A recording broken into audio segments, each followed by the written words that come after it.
তো দেখেন, একটা পেশেন্টকে জিজ্ঞাসা করার জন্য আমার একটা খুবই, বলতে পারেন যে ওয়ান কাইন্ড অফ খুবই প্রিয় একটা কোশ্চেন, আপনারাও লিখে রাখতে পারেন। আমি পেশেন্টদেরকে সবসময় এই প্রশ্নটা জিজ্ঞাসা করি, কারণ কেসের সঠিক দিক ডাইরেকশন পাওয়ার জন্য, দিক উন্মোচনের জন্য আপনাকে বর্তমানে বা সম্প্রতির ঘটনার মেন পয়েন্ট হিসাবে এটাকে নিতে হবে। প্রশ্নটা কি?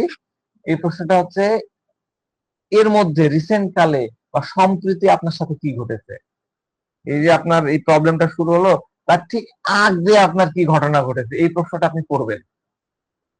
আমি কিন্তু আপনাদেরকে কেস টেকিং এর প্রশ্নও বলে দিই, আপনারা এগুলাকে প্রশ্নগুলোকে আলাদা আলাদা করে আলাদা খাতায় রাখবেন, তাহলে কেস টেকিং করার সময় অনেক সময় মনে থাকে না। আমি আগে তাই করতাম, অনেক প্রশ্নের সেট থাকতো আমার ড্রয়ার, আমি ড্রয়ার বাইর করতাম, দেখতাম যে কোন কোন প্রশ্ন করা হয়নি।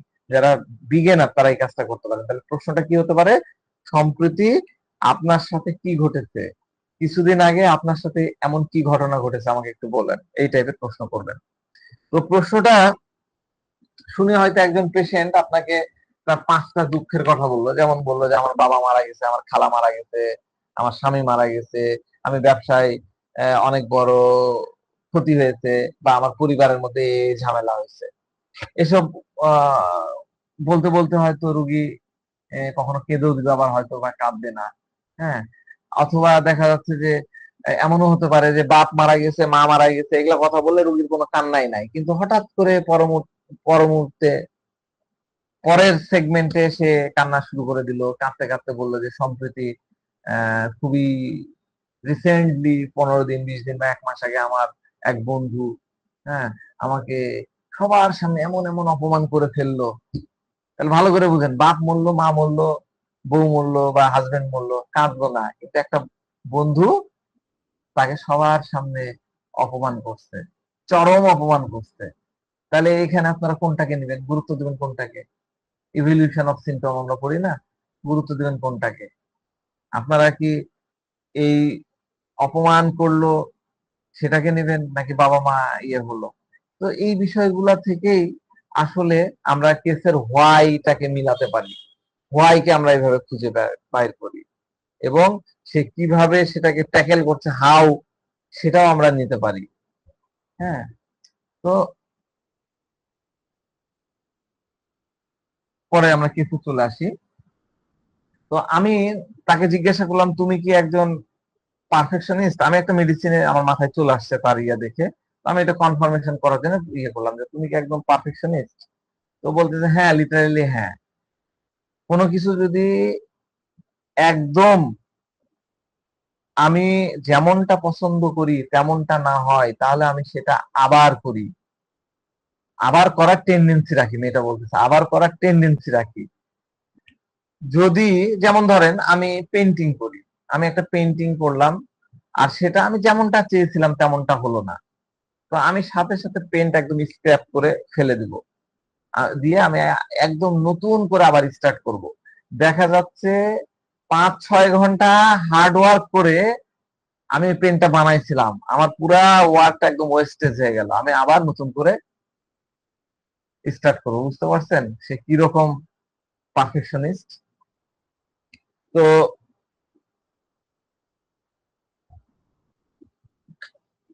বললাম যে, আর তুমি যখন ডিস্টার্ব থাকো বা যখন রাগ হয় বা তোমার কোনো পেইন থাকে বা যাই হোক না কেন, তুমি একদম নিজের মতন স্বাধীন থাকতে পছন্দ করো, তাই তো? কেউ তোমাকে ডিস্টার্ব না করে এমন। তো সে বলছে হ্যাঁ, আমি এরকমটাই লাইক করি। যদি কেউ থাকে, যেমন আমার খুব কম ফ্রেন্ড, আমার বেস্ট ফ্রেন্ডও যদি থাকে, আমি তাকে এভরিথিং বলবো যে এটা হয়েছে, এটা আমার পছন্দ না, কারণ আমি জানি সে আমার মতনই ফিল করবে, আমার সাইড নেবে। কিন্তু আমি যদি মাকে বলি, তারপরে সে যদি অন্য কিছু বলে, তখন আমি খুব ফ্রাস্ট্রেটেড হয়ে যাব। দেখেন, আমি এই প্রশ্নগুলো মূলত করছি, যদিও অনেকটা লিডিং প্রশ্ন আপনার কাছে মনে হবে, কিন্তু আমি বেসিক্যালি এটা আমার মাথার মধ্যে নাক ভূমিকা চলে আসছে। হ্যাঁ, তো নাক ভূমিকাকে কনফার্ম করার জন্য আমি এই প্রশ্নটা করছি, এটা আমার অনেক আগেকার কেস। হ্যাঁ, তো আমি তাকে এই কনফার্ম করার জন্য করলাম, এবং এটাও কিন্তু একটা খুব ইম্পর্টেন্ট পার্ট আপনার কেস টেকিং এর সময়। আপনি যা কিছু পারসিভ করছেন, যা কিছু দেখছেন, আপনার যা কিছু মনে হচ্ছে সেটাকে আপনি কনফার্ম করবেন, আবার কনফার্ম করবেন, 2 বার 3 বার করে বিভিন্ন অ্যাঙ্গেলে প্রশ্ন করে আপনি কনফার্ম করে নেবেন। তো আমি বললাম যে কেউ যদি তোমার দিকে আঙ্গুল না তোলে, আঙ্গুল তোলে, সেটা নিয়ে তোমার কি হয়? তো বলে যে কেউ যদি আমার দিকে আঙ্গুল না তোলে, মানে আমি তখন একদম কাম হয়ে থাকি, আমার কোনো প্রবলেম নাই, আমি ফাইন ফিল করি। হ্যাঁ, তখন আমি মাকে বলি যে আমার কোনো প্রবলেম নাই। যখন আমি আপসেট থাকি আমি তখন অলরেডি কাঁদছি, বা আমি ভালো বোধ করছি না, আমি রাগ করছি, এই মোমেন্ট গুলোতে আমার আমার খুব ইরিটেশন চলে আসে। আচ্ছা ঠিক আছে, আমি তোমার সম্পর্কে মোটামুটি বুঝতে পেরেছি, আমি তোমাকে একটা মেডিসিন দিচ্ছি, আমি শিওর তুমি এই মেডিসিনটা খাওয়ার পরে মোটামুটি অনেক বেটার হয়ে যাবা। তখন বলছে হ্যাঁ থ্যাংক ইউ ডাক্তার সাহেব, আঙ্কেল আমি খাবো। তো যাক, এই ওষুধ দিতে যাব, এবার মেয়ের মা বলা শুরু করলো, মানে নিজে থেকে বললো, না ডাক্তার সাহেব, আমার মনে হয় ও ও কথাগুলা একটু মানে সব ক্লিয়ার হলো না, ও একটু বেশি পাগলামো করে। যেমন রাগের বিষয়টা সে যেভাবে বুঝিয়ে বলল, রেগে গেলে কিন্তু ও গায়ে হাতও তুলবে, মারবেও, মারধরও করবে। তো ও যখন রেগে থাকে তখন ব্যাপারটা একটু ভয়ঙ্কর হয়ে যায়। আর ঠিক শব্দটা বলতে গেলে ও পুরাপুরি হিস্টেরিক হয়ে পড়ে। মা বলতেছে যে আমি যদি ভালোভাবে আপনাকে এক্সপ্লেন করি তাহলে হিস্টেরিক হয়ে পড়ে। তো একদম চড়া গলায় চিৎকার করতে থাকে, আবার কাঁদতেও থাকে। তখন ও কি বলছে তা আপনি কিছুতেই বুঝতে পারবেন না। প্রতি সপ্তাহে এরকম একটা করে এপিসোড চলতে থাকে, ও ওইভাবে হিস্টেরিক হয়ে যায়। তাই আমি এটা বলতে চাচ্ছি যে ও একটু মারাত্মক পর্যায়ে চলে গেছে। তাহলে আচ্ছা আচ্ছা, আমি তো সিদ্ধান্ত নিয়ে নিচ্ছি নাক ভূমিকা দিব। তো তাহলে আহ, আহ, আমি বললাম আচ্ছা ঠিক আছে, তাহলে এরকমটা হয়, আমি তাকে মেডিসিন দিচ্ছি, খাওয়ান, দেখেন কি হয়। দেখেন, একটা বিষয় এখানে দেখতে হয় যে প্যারেন্টস সেপারেশন হয়ে গেছে, বাচ্চার উপরে কি ইম্প্যাক্ট করছে, বাচ্চার বিহেভিয়ার আগে পরে কেমন, কি চেঞ্জ হয়েছে, সে নিজেকে কিভাবে অ্যাডাপ্ট করতেছে, মানে সেপারেশনের পরে নানা বাসায় আসলো, তারপরে সে কি হচ্ছে, মানে সে কিভাবে কোপ আপ করছে, এইটা কিন্তু আপনাদেরকে কেস টেকিং এর সময় জানতে হবে।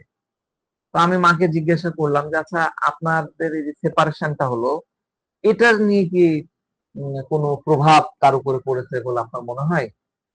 তো উনি বলছেন যে এমন কিছু যা খুব পজিটিভ নয় বা সেরকম কিছু, তবে যদি কিছু, সবকিছু ভালো ছিল, কিন্তু অলরেডি তার ফাদার তাকে অনেক কিছু বলেছিল যাতে সে ধরে নিয়েছে যে তাকে ব্লেম দেওয়া হচ্ছে। যেমন আমার সাথে ওর ফাদারের যখন ঝগড়া হয়, তখন ওর ফাদার ওকে নিয়ে অনেক কিছু বলে, সেটাও সে শুনে ফেলেছে। তা এখন এখান থেকে মনে হয় তার এরকম হয়েছে। তো আমি বললাম যে আপনার কি মনে হয় যে সেপারেশনের পরে সে আরো বেশি অ্যাগ্রেসিভ হয়ে উঠেছে?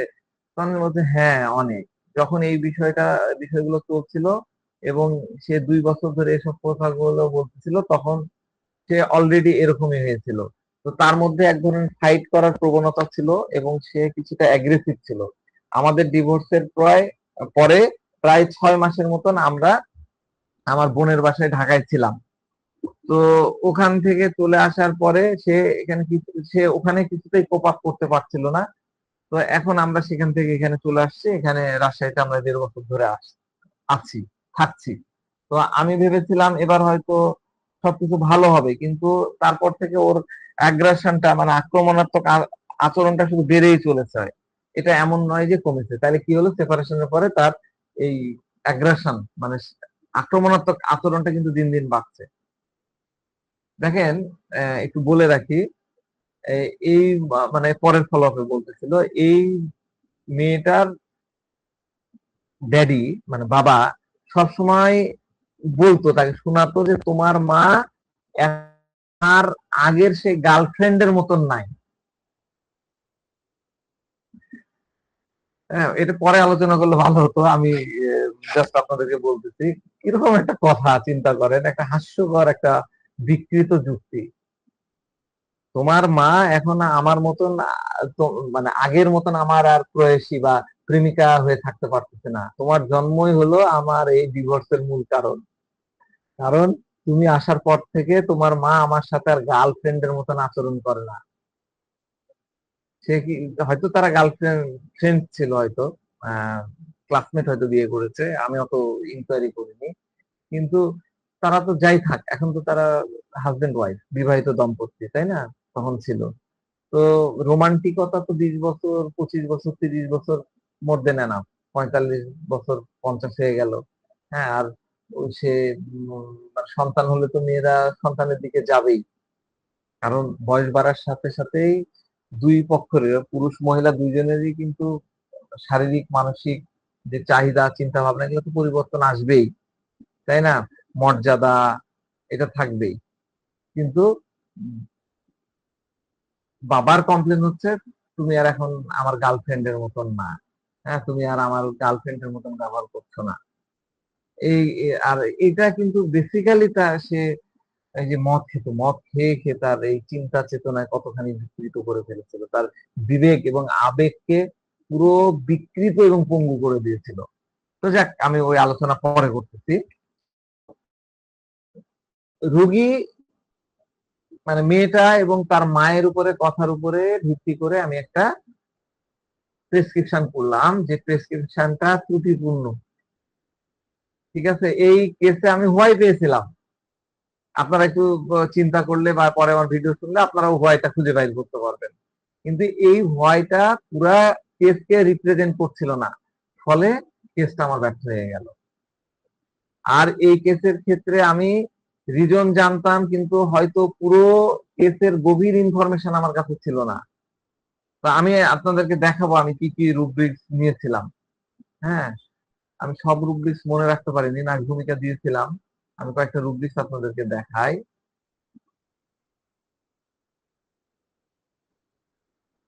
আছেন আপনারা, বুঝতে পারছেন? স্যার একটা প্রশ্ন ছিল। আছি স্যার। স্যার নাজমুল আছি স্যার, আছি। লো পাওয়ার থেকে 30 স্যার আছি স্যার। ঠিক আছে, ধন্যবাদ। এই কেসগুলো আপনাদের জন্য খুবই ইম্পর্টেন্ট, শেয়ার করলাম। হ্যাঁ, এখানে কয়েকটা নিয়েছি, আরো কয়েকটা রুব্রিক্স আছে, আমি তাড়াহুড়ো করে নিতে পারি না, বলতেছি সেগুলা। আমি একটা স্ন্যাপ নিলাম। আমার ইচ্ছা ছিল চেম্বার থেকে এসে ফুল ইয়েটা করবো, কিন্তু পারলাম না। এখানে দেখেন,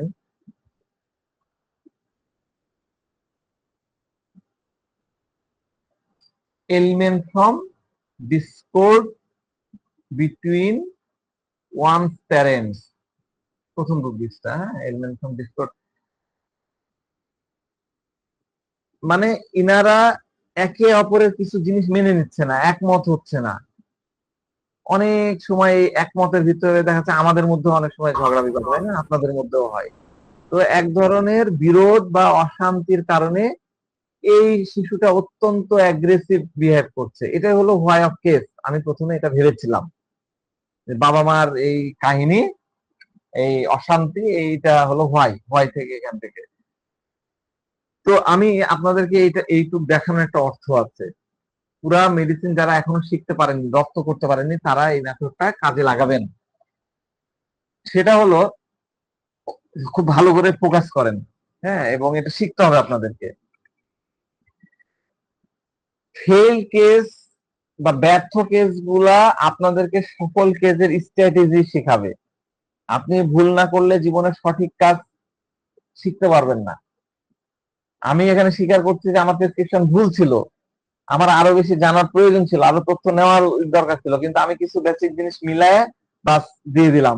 তখন আমি নাক্স ভূমিকার কিন্তু প্ল্যান মেক্স টু মাস প্ল্যান, এটাও আমি তখন চিন্তা করতাম না ওই সময়ে।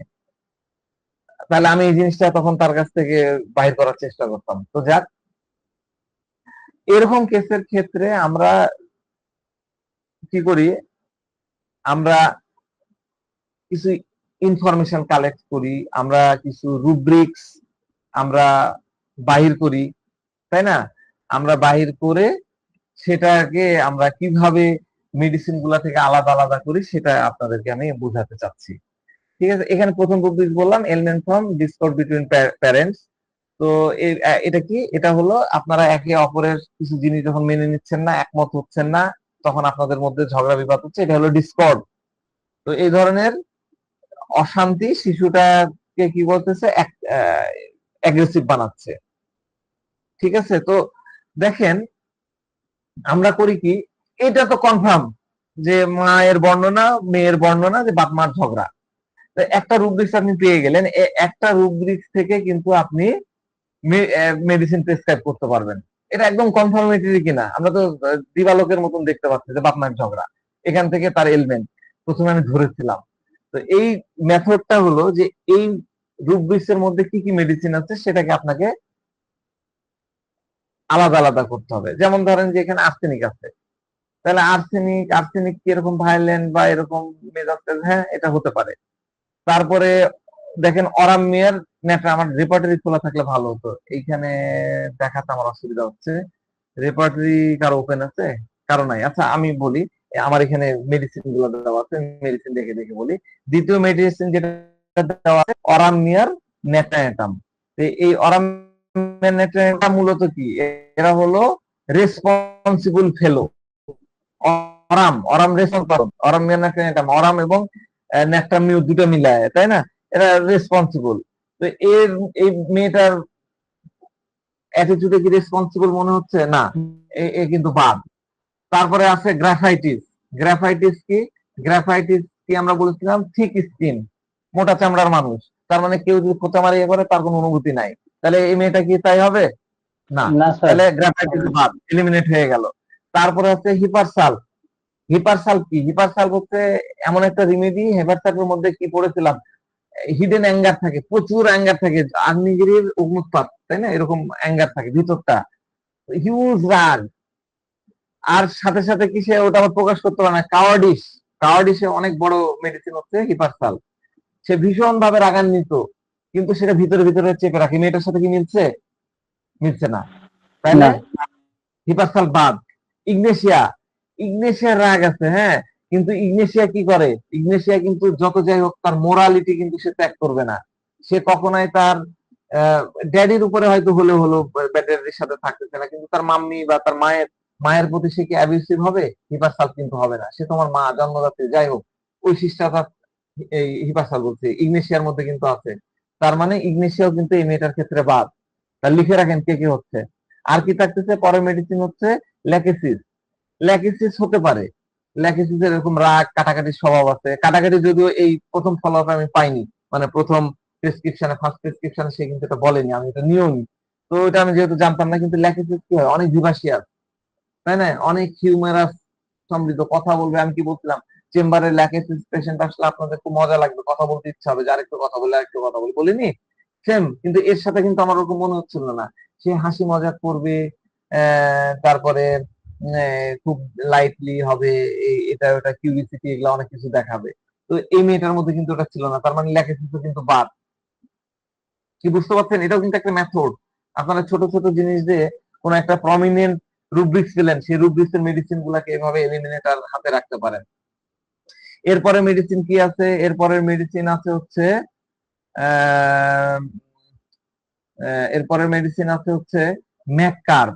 ম্যাককার্ব মানে কি? ম্যাগনিওর ম্যাককার্ব কি বলেছিলাম, অরফান ফিলিং, একটা অরফানের বিষয় আছে। কিন্তু ম্যাককার্বের ওই লেভেলের অরফানেজ ফিলিংটা কিন্তু আমি অরফানেজ ফিলিং আপনাদেরকে বুঝেছিলাম ম্যাককার্ব ম্যাগনিওর পড়ানোর সময়, খাতা দেখে নেবেন। তো এই ম্যাককার্বের কিন্তু ফিলিংস এর মধ্যে নাই, অরফানেজ ফিলিংসটা নাই। এরপর আছে মিডোরিনাম। হ্যাঁ, মিডোরিনাম হতে পারে। মিডোরিনামে আমরা বলতেছিলাম যে দুইটা পোল থাকে, একটা পোল হয়তো আমরা দেখতে পাচ্ছি, আরেকটা পোল হয়তো ইনভেস্টিগেট, মিডোরিনাম হতে পারে। আরেকটা রেমেডি হচ্ছে মার্কসল। মেডো এবং মার্সল দুটাই কিন্তু ফেয়ারি ফায়ার রেমেডি, একদম ফায়ার হয়ে যায়। আর পর আছে কি নেট্রামিউর, নাইট্রিক অ্যাসিড, নাক্স ভূমিকা, এটা অ্যানাদার চয়েস। দেখেন নাইট্রিক অ্যাসিড হতে পারে, নাইট্রিক অ্যাসিডের মধ্যে কি হয়, প্রচুর রিভেঞ্জফুল থাকে, প্রচুর প্রতিশোধ পরায়ণতা থাকে। আর কিন্তু নাইট্রিক অ্যাসিডের আরেকটা ইম্পর্টেন্ট জিনিস হচ্ছে, নাইট্রিক অ্যাসিড পড়ায়নি, কিন্তু চমৎকার মেডিসিন। নাইট্রিক অ্যাসিডের পেছনে কিন্তু অনেক বেশি কেয়ার জড়িয়ে থাকে, এর মধ্যে কিন্তু কেয়ারের বিষয়টা ছিল না। আমি যতটুকু অ্যাটলিস্ট পেয়েছি, কেয়ার ছিল না। যে মানুষটা তাকে ইমোশনালি হার্ট করে, তাকে সে ক্ষমা করার প্রবণতা কিন্তু থাকে না নাইট্রিক অ্যাসিডের মধ্যে। আর এই যে টপ মোস্ট যেটা নিয়েছি, নাক্স ভূমিকা টপ ওয়ান সারিতে আসছে, আরো কয়েক কিছু নিয়ে, আরো কয়েকটা রুব্রিক্স নিয়ে। আর আছে হচ্ছে যে কি টেক্সাস ব্যাকাটা নাকি, টেক্সাস ব্যাকাটা, আর তারপরে ব্রোমেটাম সালফার ফসফরাস। এই মেডিসিন গুলা এগুলার সাথে যায় না, এই লেভেলের না। তো আমি আটকে গেলাম নাক্স ভূমিকা, মার্কসল, হিপারসাল, নাইট্রিক অ্যাসিড। তো এই চারটা নিয়ে আমি তখন ডিডি করা শুরু করলাম। তো এই তথ্যগুলাকে নিয়ে আমি নাক্স ভূমিকাতে কেন আসলাম, যে সে নিজের মতন একটা পছন্দ করছে, কেউ যদি ডিস্টার্ব করে তাহলে তো ডিস্টার্ব বিরক্ত হয়ে যাচ্ছে, তাহলে ডিস্টার্ব অ্যাভার্স বিং পাচ্ছি, ফাস্টিডিয়াস পাচ্ছি, আরো কিছু কিছু আছে, যে একটাই মেডিসিন আসছিল, নাক্স ভূমিকা। আপনাদেরও মনে হবে, কিন্তু একটু করলে, চিন্তা করলেই দেখবেন যে নাক্স ভূমিকার মতন মনে হচ্ছে।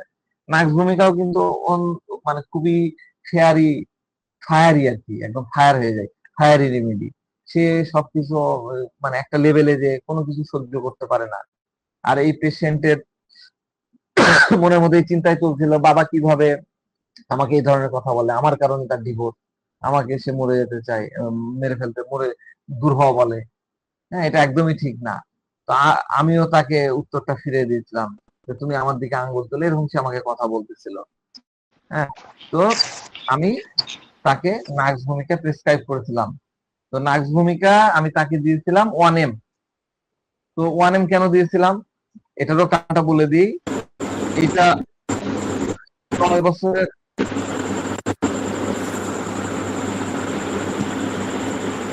ব্যাপার।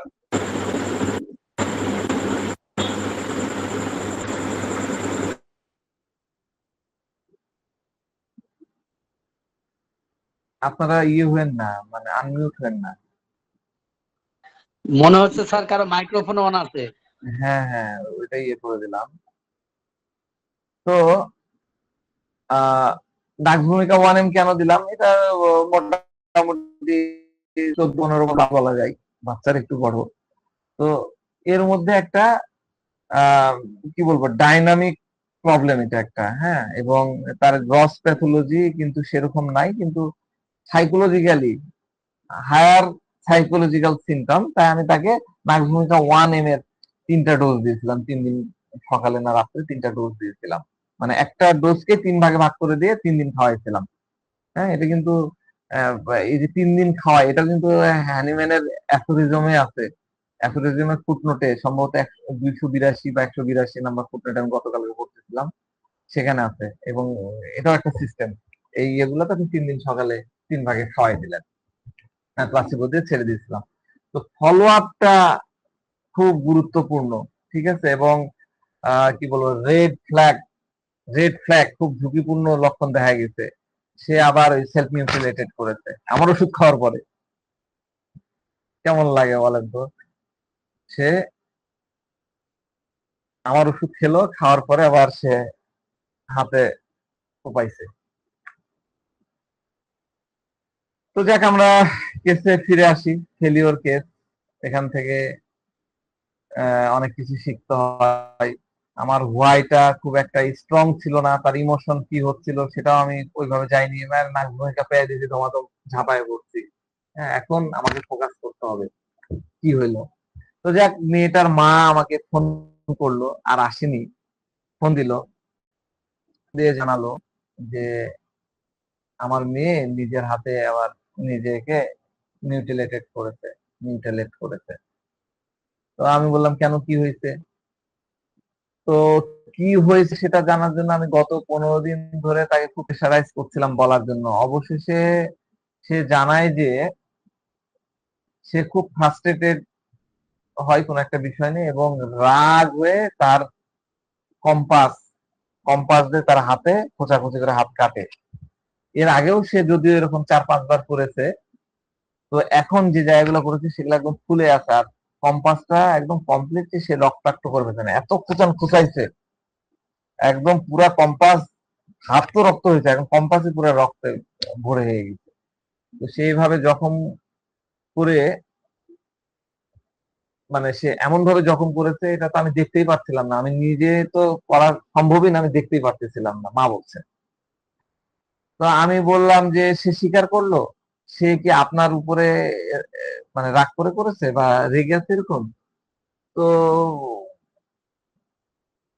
মা বলতেছে তার কিছু কথা আমি অন্যদের সাথে একটু শেয়ার করেছিলাম। এটা শোনার পরে সে বলছে, তুমি কেন এই কথা, আমার এই কথা ওদেরকে বলতে গেছো?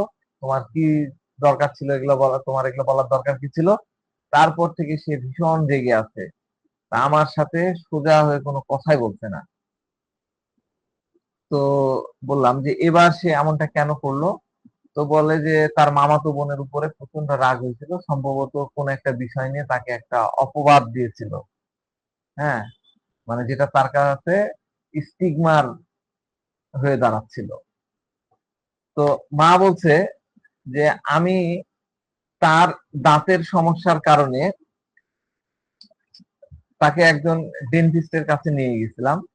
তো ওর কোনো একটা জিনিসের উপরে অ্যালার্জি আছে। তো আমি ডাক্তার সাহেবকে আমি ডাক্তারকে জিজ্ঞাসা করাতে উনি বললো এমনটা করেছে কারণ আপনি তাকে কোনো অ্যাটেনশন দেননি, আর ওর মনে হচ্ছিল যে আপনি এভাবে তাকে ছেড়ে চলে যাবেন। ডাক্তারটা কিভাবে তাকে এই কথাটা বলেছে?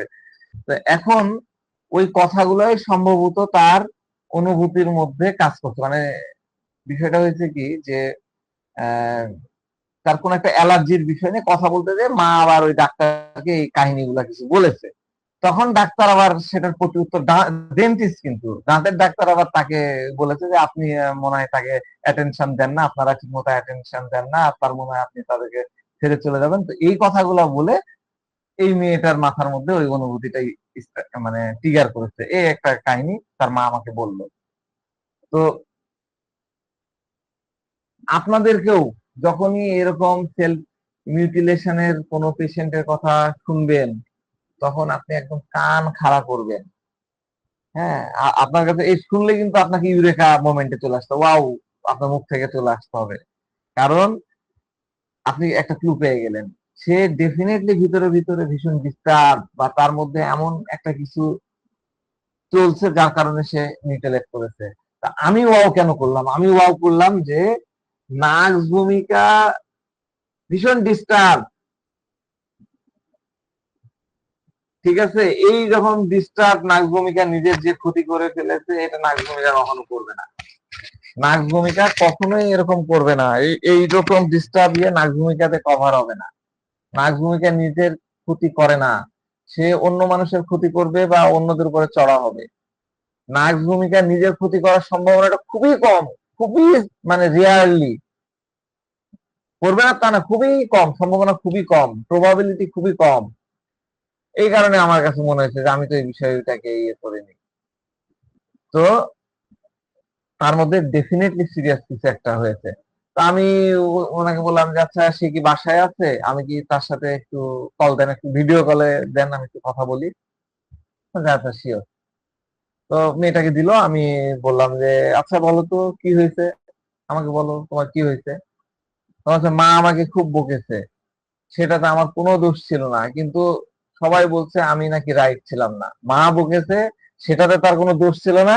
আবার তার মামি বা মামা ওরা বলছে না তোরই দোষ। তো অন্যরা অন্যের সামনে যখন আমাকে বকে তখন আমার খুব রাগ হয়ে যায়, আমি চিৎকার করতে থাকি। কোনো কিছু কিছু জিনিস তো আমার খুবই রাগ হয়, যেমন আমি আমার ঘর পরিষ্কার রাখি, কিন্তু তারপরেও মা যদি বলে যে ঘর পরিষ্কার না, আর সবাই যখন আমাকে ব্লেম করে তখন আমি একদম ফ্রাস্ট্রেটেড হয়ে যাই। মা বা টিচার যেই হোক না কেন, আমি আমার তার উপরেই একদম ফ্রাস্ট্রেটেড হয়ে উল্টাপাল্টা বলে দিলে আমি আমার বেস্টটাই ট্রাই করি, কিন্তু সবাই একই কথা যে তুমি ঠিক করছো না। অন্যের সামনে মা আমাকে বকাবকি করে, তখন আমার রাগ হয়, আমি অনেক শাউট করি, আমার মায়ের উপরে চিৎকার করি। তখন সে আমাকে তখন সে আমার ভিডিও বানাতে থাকে। ভালো করে শুনেন, এই মা কি করে জানেন? মায়ের আবার অভ্যাসটা একটু খারাপই বলবো।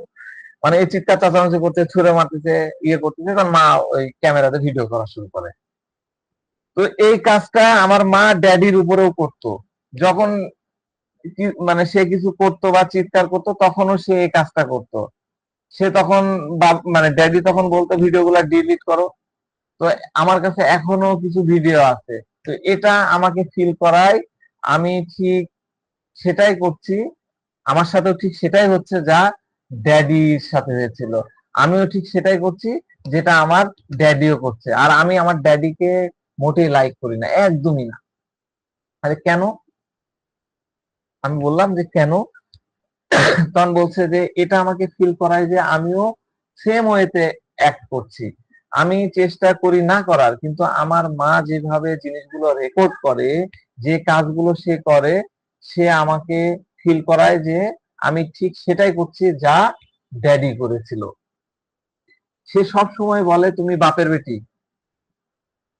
আমি কিছু করলেই বলবে তুমি বাপকা বেটি, আর এই জন্যই তুমি তার মতো, এটাই প্রবলেম। আর কি? তখন বলছে যে স্কুলের মিউজিক টিচারের সাথে আমি খুব একটা কমফোর্টেবল ছিল না। এগুলাই কমফোর্টেবল বা এইটা ইংলিশ মিডিয়ামের স্টুডেন্ট ইংরেজিতে বলবে, কিন্তু আমার ভালো লাগে না, অমুক টিচারকে ভালো লাগে না। কোনো মেয়ে যদি এসে আপনাকে বলে, ডেফিনেটলি এটাও আপনাকে কান খাড়া করতে হবে। তো সে বলছে যে স্কুলের মিউজিক টিচারের সাথে খুব একটা কমফোর্টেবল ছিলাম না। আমি তাকে খুব, মানে তিনি আমাকে খুব, মানে খুব প্রপারলি টাচ করতেন না। আমি গতদিন মনে টাচের বিষয়টা ওই স্লাইডটা আপনাদেরকে দেখাইনি, আমি এটা স্কিপ করে গেছি। তো এই মেয়ে বলছে সে আমাকে খুব প্রপারলি টাচ করতো না, তার সাথে আমি খুবই আনকমফোর্টেবল ফিল করতাম। তাই আমি স্কুল টিচারের কাছে, আমি ক্লাস টিচারের কাছে 3-4 বার কমপ্লেন করেছিলাম। তিনি তার সাথে এই বিষয়টা নিয়ে কথাও বলেননি। মাও লাস্ট নাইট বলল যে কথা হয়েছে, তিনিও অন্য কিছু বলেছেন, কিন্তু পরের দিন থেকে সে আবার আমাকে স্কুল পাঠায় আর বলে তার থেকে দূরে থাকো, এটা করো ওটা করো না। সে এই পরামর্শগুলো আমাকে দেয়। মা টিচারের সাথে, প্রিন্সিপালের সাথে বা অন্য কারোর সাথে কথা বলতে একবারের জন্য স্কুলে আসেনি। তাই আমার ফিল হলো যেন এটা আমারই ফল্ট ছিল। তারপরে আমি স্কুলের ওয়াশরুমে কিছু মেয়েদের বলতে শুনলাম, মানে মেয়েটা আমাকে বলতেছে যে আমি স্কুলের ওয়াশরুমে গেলাম, সেখানে মেয়েদের বলতে শুনলাম যে হয়তো সেই কিছু করেছে, তারই হয়তো অ্যাটিটিউড ঠিক না, এই জন্য এই ঘটনাটা ঘটেছে। তো বিষয়টা অলরেডি সারা স্কুলের সবাই জেনে গেছে। আর আমি যা চাই তাই বলছিলাম। আমি মাকে বলছিলাম, মা লড়াই হচ্ছে, ঝগড়া হচ্ছে, তুমি স্কুলে আসো। সে বললো আমি স্কুলে যাব না, ওটা ক্যান্টনমেন্ট স্কুল এখন, মানে সেখানে ক্যান্ট পাবলিক স্কুলে পড়ে। তো বলতেছে যে এটা ক্যান্টনমেন্ট স্কুল, ওখানে আমার কথা চলবে না, আমি স্কুলে যেতে পারবো না। সে আমার সাইডে ছিল, কিন্তু সেম টাইম সে কোনো অ্যাকশন নেয়নি। তাই আমি খুবই ফ্রাস্ট্রেটেড ফিল করছিলাম। বুঝলেন স্টেটমেন্টটা? তো বাচ্চার মধ্যে কতটা অসন্তোষ এবং কষ্টের প্রকাশ, মানে কষ্ট সে কতখানি সহ্য করছে। সে কি বলতে, তার মূল ইয়েটা কি, আমাকে কেউ অ্যাটেনশন দেয় না, বাবা তো আমাকে ইতিমধ্যে আমাদেরকে ছেড়ে চলে গেছে, আর তুমি মা হয়েও নিজের কাছে ব্যস্ত হয়ে আছো, আর আমাকে মন দিচ্ছে না। আর এইদিকে ওই ডেন্টিস্ট বলে দিয়েছে ওই কথা যে আপনারা অ্যাটেনশন দিচ্ছেন না, এইটাই তার মাথার মধ্যে ট্রিগার আপ করছে, বাসায় এসে খোঁচাখুচি করছে। তো আজকাল এটা কিন্তু খুবই, মানে এই যে ঘটনাটা, এটা আমাদের সমাজে খুবই কমন একটা বিষয়। বাবা মা দুইজনই চাকরি করে, অথবা এমন বহু মহিলা আছে সিঙ্গেল মাদার, আমার অনেক পেশেন্ট আছে সিঙ্গেল মাদার। আর যদি তাদের স্বামী থেকেও থাকে, দেখা যাচ্ছে ইমোশনালি অ্যাবসেন্ট, স্বামীর সাথে ওরকম বন্ডিং নাই। তো একজন মা কি করবেন, একজন বাচ্চাই বা কি করবে, তাকে, বাচ্চাকে অ্যাটেনশন দেওয়া হচ্ছে না, এবং তার যে, মানে যে যার জগৎ নিয়ে ব্যস্ত। এখন আপনাদের মনে ওই যে আমি আপনাদেরকে প্রথম দিনই বায়োলজিক্যাল বিষয়গুলো আপনাদেরকে বলেছিলাম, বায়োলজিক্যাল ফেনোমিনা কিভাবে এটা কাজ করে, তার সাথে এত নেগেটিভ হয়, এই নেগেটিভ বিষয়গুলো একসময় নাম হয়ে যায়।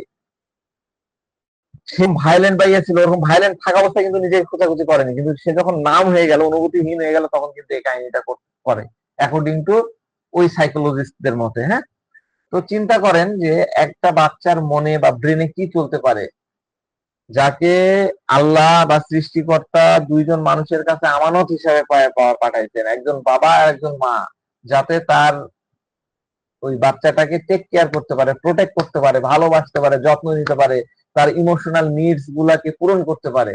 আর একজন ড্রাঙ্কার বাবা, সে কি করলো, তার লাইফ থেকে বেরিয়ে গেছে, আর মা আছে এখন। মাও মাকে ডাকতেছে, মা তুমি স্কুলে আসো, মা স্কুলে যাচ্ছে না। তার কাছে তখন মনে হওয়া শুরু হলো মাও আমাকে ছেড়ে চলে যাবে।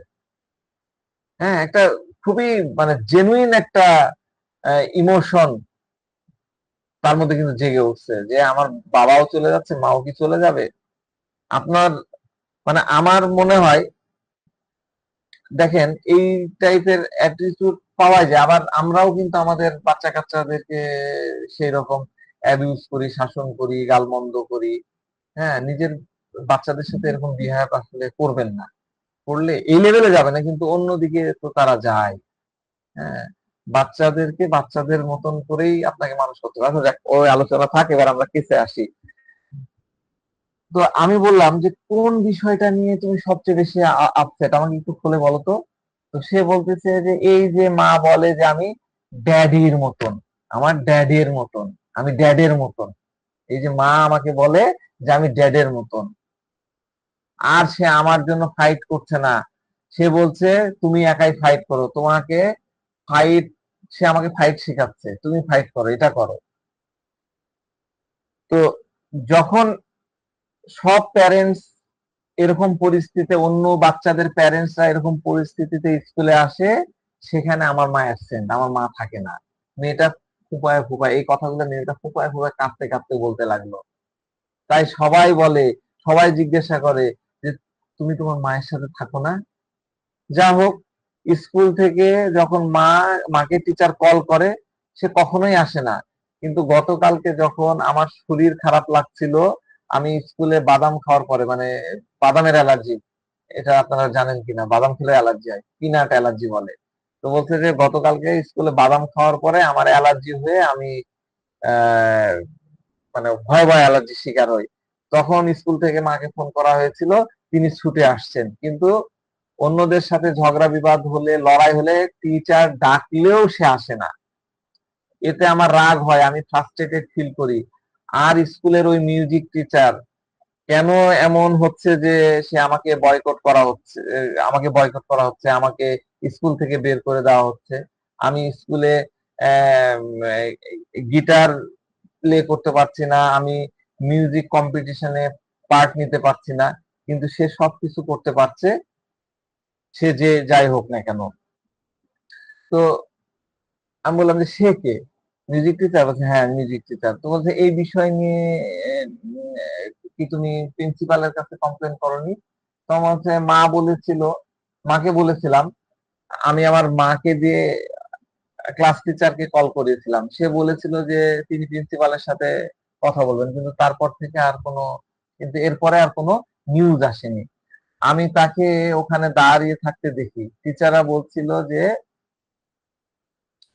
আহ, মানে অ্যানুয়াল ফাংশনে একজন টিচার বলছিল যে তুমি এই প্রোগ্রামের লিড করো, একটা কোরাস হবে, হ্যাঁ সে কোরাসে তুমি লিড করো, তুমি স্টেজে আসো, স্ট্যান্ড করো। আমি যেতে চাইনি, কিন্তু আমাকে যেতে হয়েছিল, তার পাশে দাঁড়াতে হয়েছিল, সেখানে গান গেতে হয়েছিল। তো সবকিছু নর্মালি ছিল। আম, তো সে শুধু আমাকে বললো যে তোমার ড্রেস আপ ঠিক হয়নি, তোমার চুল কেন ওপেন, এভরিথিং। সে আমাকে মনে হচ্ছে যে সহ্য করতে পারছে না, আমাকে বয়কট করছে। কিন্তু বাদ বাকি সব নর্মাল, অন্যদের সাথে খুব নর্মাল বিহেভ করছে। এটা আমাকে অনেক বেশি ইরিটেট করছে।